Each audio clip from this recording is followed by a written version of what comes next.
The Zarnak Empire, a name that invoked dread across the galaxy, had conquered countless worlds with an iron fist. Their advanced technology and ruthless tactics left civilizations in ruins and populations enslaved. But amidst their vast conquests, one planet had remained largely untouched: Earth. Nestled in a relatively obscure corner of the galaxy, Earth had thrived in its isolation, advancing technologically and uniting under a single banner, the United Earth Federation, UEF. In the sprawling city of New Avalon, the UEF's capital, life went on with a sense of normalcy that belied the storm brewing in the galaxy. President Elena Marquez, a leader known for her wisdom and foresight, was acutely aware of the growing threat. The Zarnak had not yet turned their gaze to Earth, but Marquez knew it was only a matter of time. In a high-security briefing room, Marquez met with her top advisors. Admiral Jonathan Blake, head of the UEF Navy, stood next to General Aidan Shaw, commander of the ground forces. Dr. Isabella Grant, the chief scientist, and Captain Marcus Steele, a decorated officer known for his strategic acumen, completed the council. "Ladies and gentlemen," Marquez began, her tone serious, "we've received disturbing reports from our deep space monitoring stations.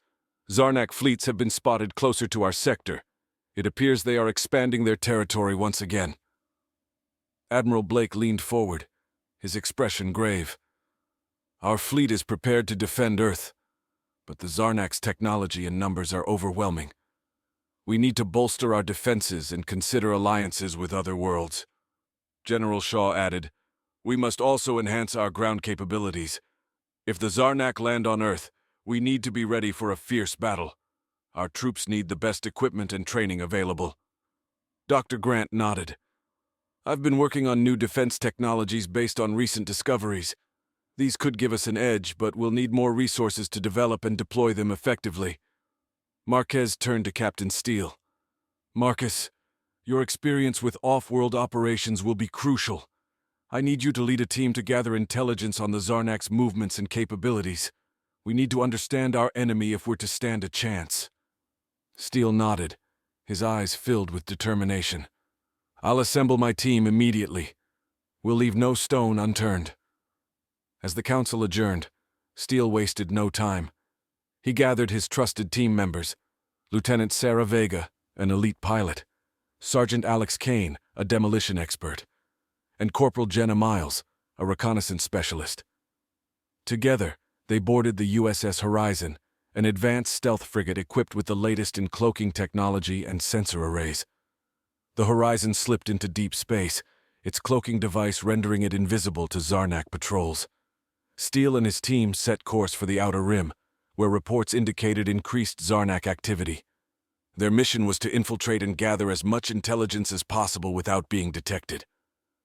"Approaching target coordinates," Vega reported from the pilot's seat. "Activating cloaking systems." Steele stood behind her, scanning the data feeds. "We need to stay under the radar.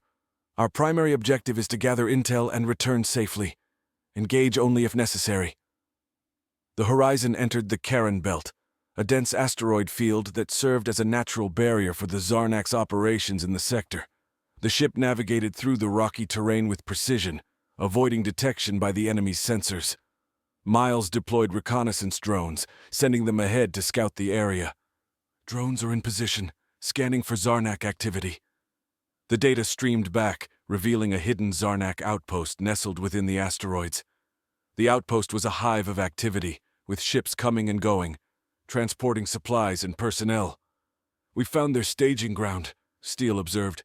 "This is where they're coordinating their expansion. Let's gather as much information as we can." Kane, monitoring the drone feeds, pointed out several key structures. "Looks like they have a command center, multiple hangars and supply depots. If we can get inside, we could plant surveillance devices and gather long-term intel." Steele nodded. "Good idea. We'll need to be quick and quiet. Vega, keep the Horizon cloaked and ready for a fast extraction." The team suited up in advanced stealth suits, designed to blend into their surroundings and dampen any sound. They exited the Horizon in a small cloaked shuttle, navigating their way to the outpost. Once inside, they moved with practiced efficiency, avoiding patrols and security measures.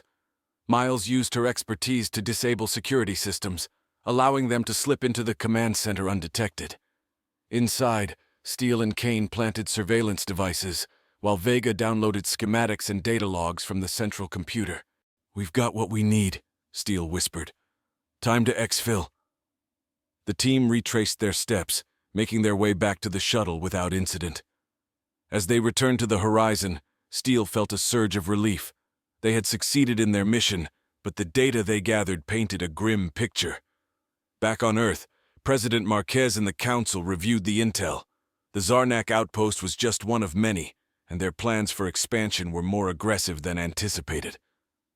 "This is worse than we thought," Marquez said, her expression tense. "The Zarnak are preparing for a large-scale invasion. We need to act now." Admiral Blake agreed. "We should start by fortifying our defenses and deploying Dr. Grant's new technologies. We also need to consider preemptive strikes on key Zarnak installations to disrupt their plans." General Shaw added, "We'll need to train and equip our troops for a sustained conflict. The Zarnak won't be easy to defeat, but we have the advantage of knowing our own terrain and having the element of surprise." Dr. Grant outlined her plans. "I've developed energy shields that can protect our cities and key installations, as well as advanced weaponry that can penetrate Zarnak armor. With the proper resources, we can deploy these defenses quickly."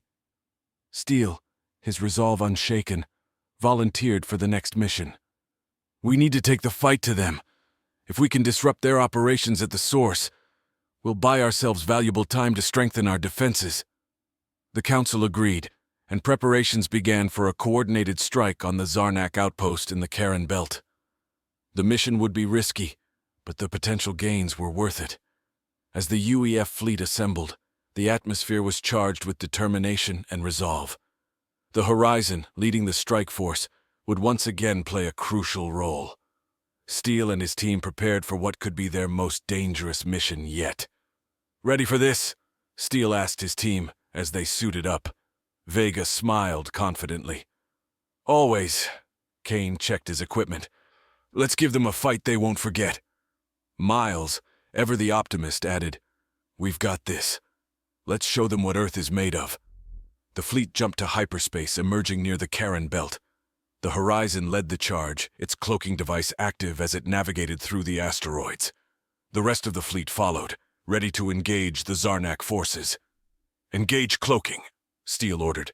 "We'll take out their defenses first, then hit the command center." The Horizon's advanced weaponry fired precision strikes, disabling the outpost's defenses with surgical accuracy.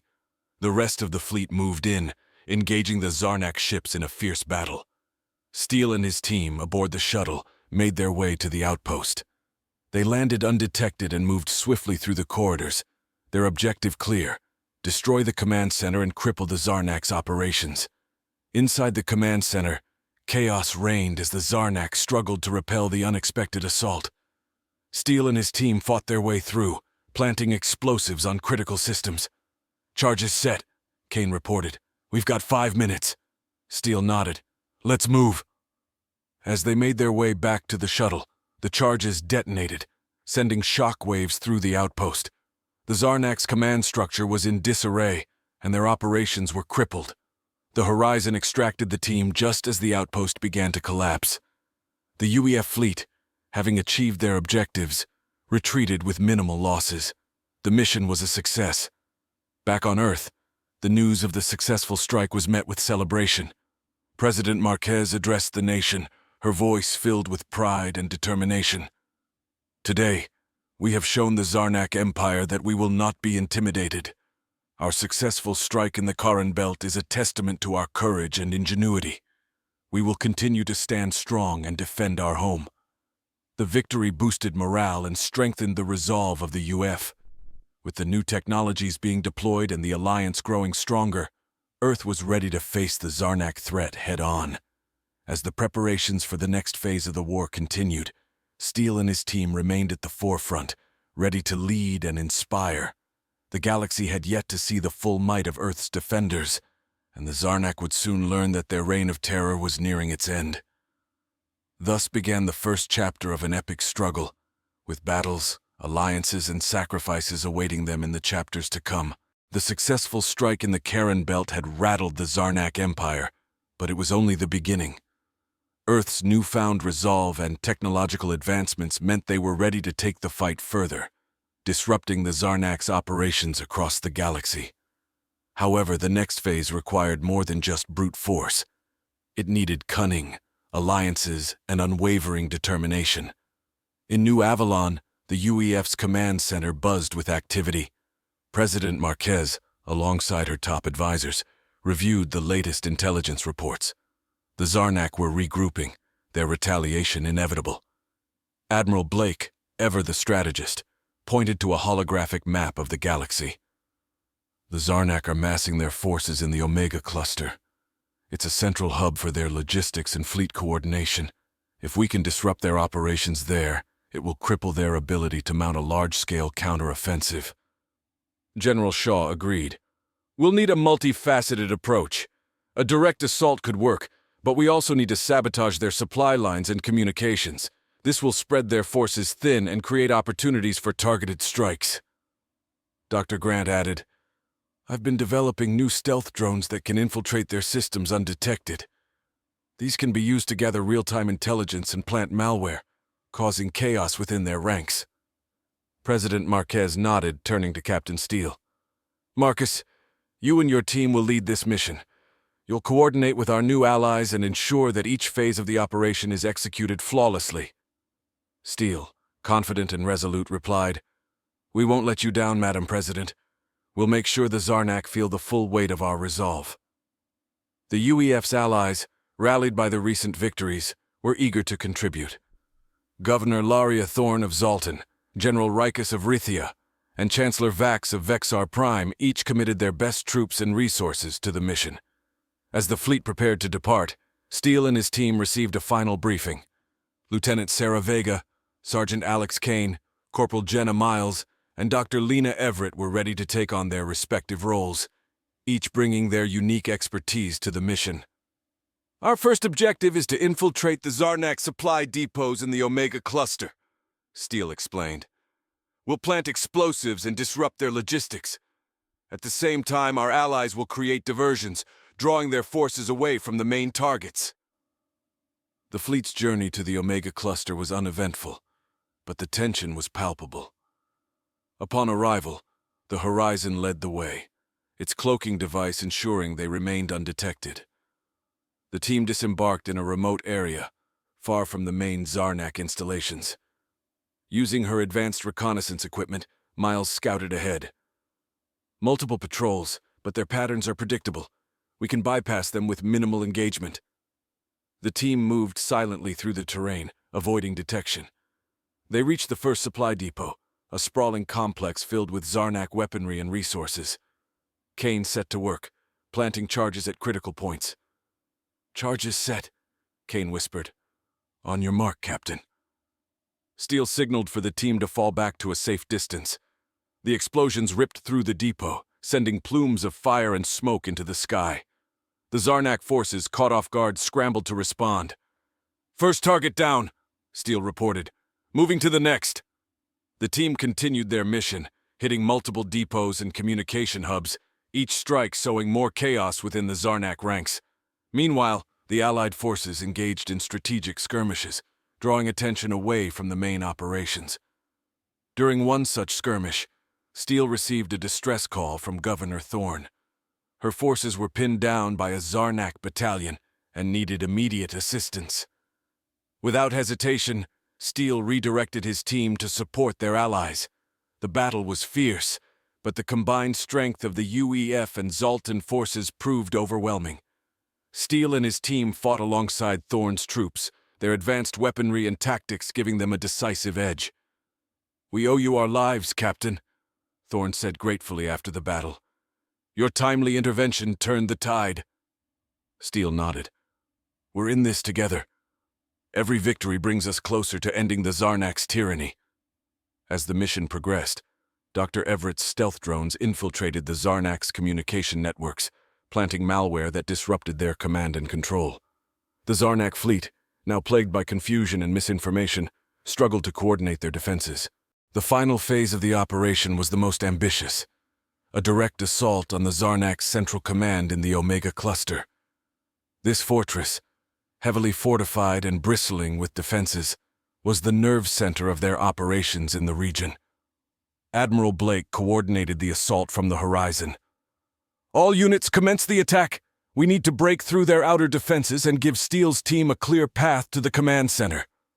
The Allied fleet engaged the Zarnak forces in a massive space battle.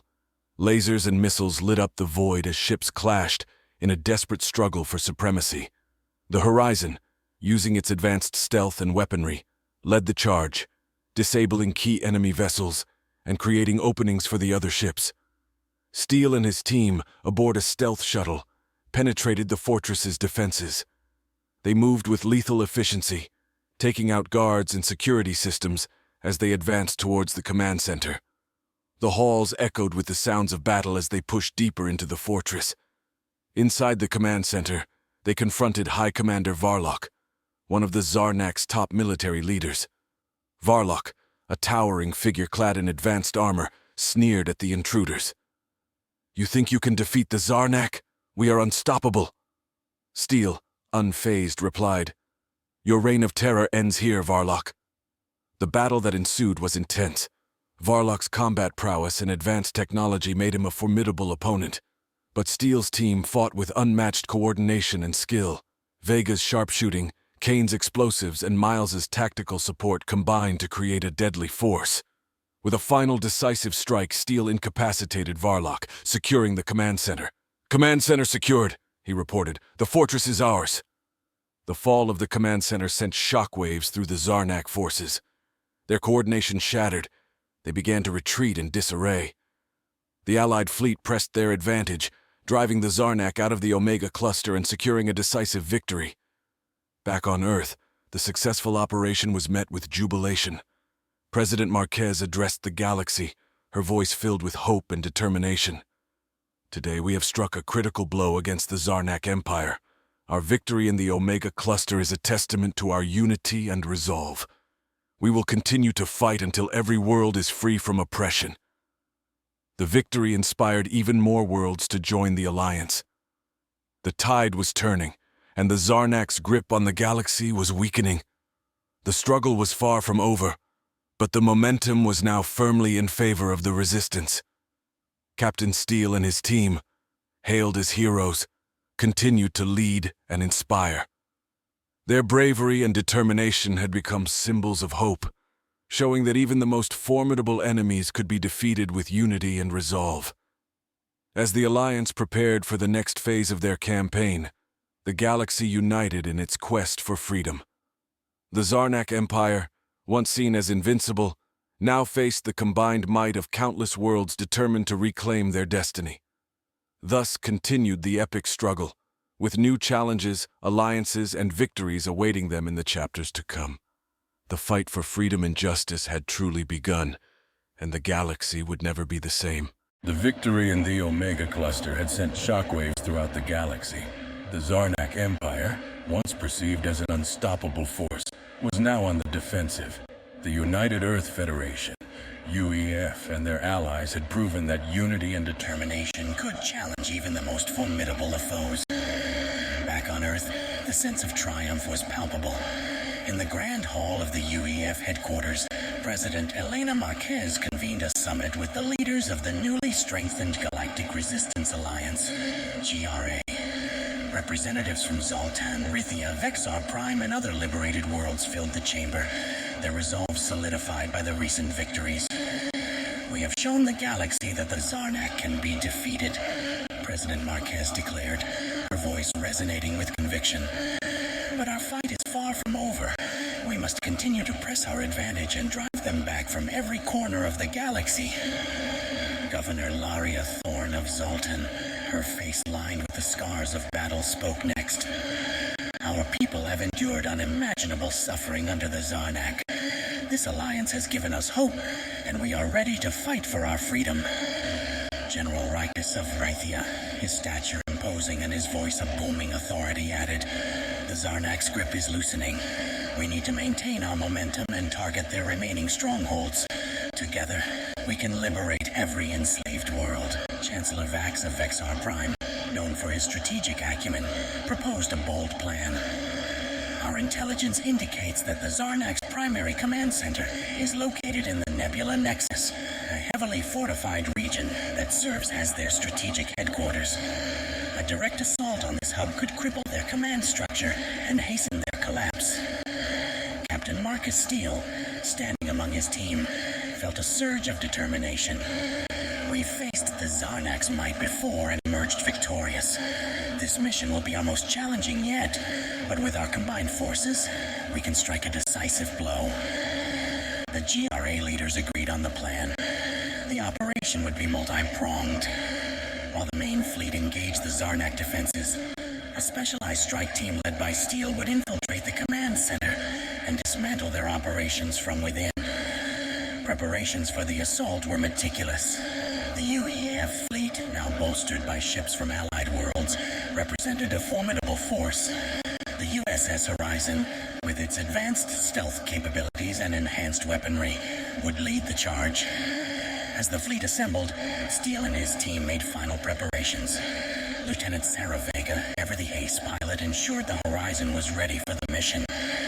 Sergeant Alex Kane, the demolition expert, fine-tuned the explosives and equipment. Corporal Jenna Miles, the reconnaissance specialist, updated the intelligence maps and drone systems. Dr. Lena Everett, the scientific genius, integrated the latest technological advancements to maximize their chances of success. Everything is set, Steele announced to his team. This is it, our chance to end the Zarnak's reign of terror once and for all. The fleet jumped to hyperspace, emerging near the Nebula Nexus. The Zarnak defenses were formidable, but the Alliance's coordinated attack created openings. The Horizon, cloaked and undetected, slipped through the chaos and approached the command center. Approaching target, Vega reported, her focus unwavering. Activating stealth systems. Steele and his team boarded a stealth shuttle, their objective clear. Infiltrate the command center, disable its defenses, and capture or eliminate the Zarnak leadership. The shuttle glided silently through the nebula, avoiding patrols and automated defenses. As they breached the command center, the team moved with precision and efficiency. Miles's drones mapped the interior, identifying key targets and enemy positions. Kane planted charges on critical systems, ready to cripple the center's operations. In the heart of the command center, they encountered High Commander Draxus, the ruthless architect of the Zarnak's military strategy. Draxus, a towering figure with a menacing presence, was surrounded by elite guards. Steele stepped forward, his voice calm but filled with resolve. Draxus, your empire is crumbling. Surrender now, and spare your people further suffering, Draxus sneered, his eyes filled with contempt. You underestimate the Zarnak's resolve. We will never surrender. A fierce battle ensued. Draxus's guards were highly trained, but Steele's team, with their advanced gear and unparalleled coordination, fought with unmatched ferocity.